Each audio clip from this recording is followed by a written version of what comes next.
Salut, c'est Trado, voilà mon commentaire hebdomadaire. Quelle belle semaine que celle que nous venons de passer. Finalement, ce que nous attendions depuis près de 3 mois maintenant vient de se produire.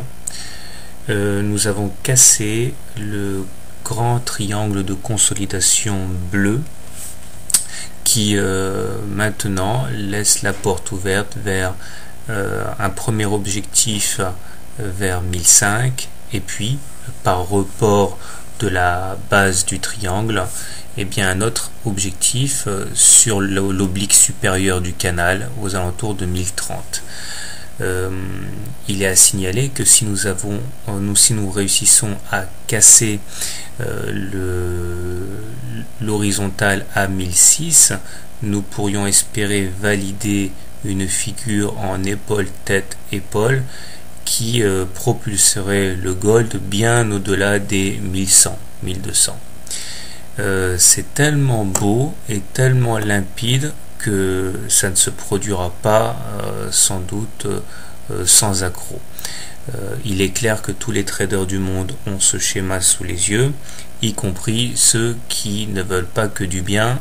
Alors, toujours est-il que pour reprendre une formule des échecs, les blancs ont le trait, les boules ont le trait, et nous sommes installés confortablement à la fin de cette semaine au-delà de la Bollinger supérieure, ça s'appelle un T1, et cela témoigne d'un vent d'optimisme et d'euphorie qui souffle sur le marché du gold.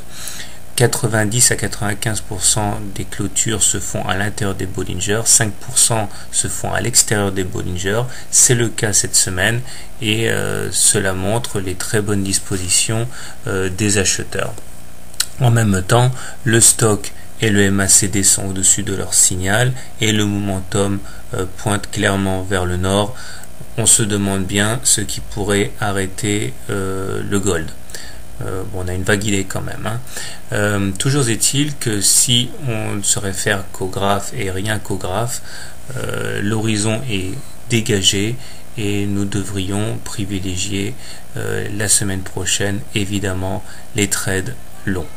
N'oublions pas cependant que très souvent en cas de rupture d'un triangle de consolidation, il y a un pullback. Je ne sais pas si ce cas-ci confirmera cette tendance générale. Toujours est-il que si cela arrive, cela serait totalement normal, voire même souhaitable.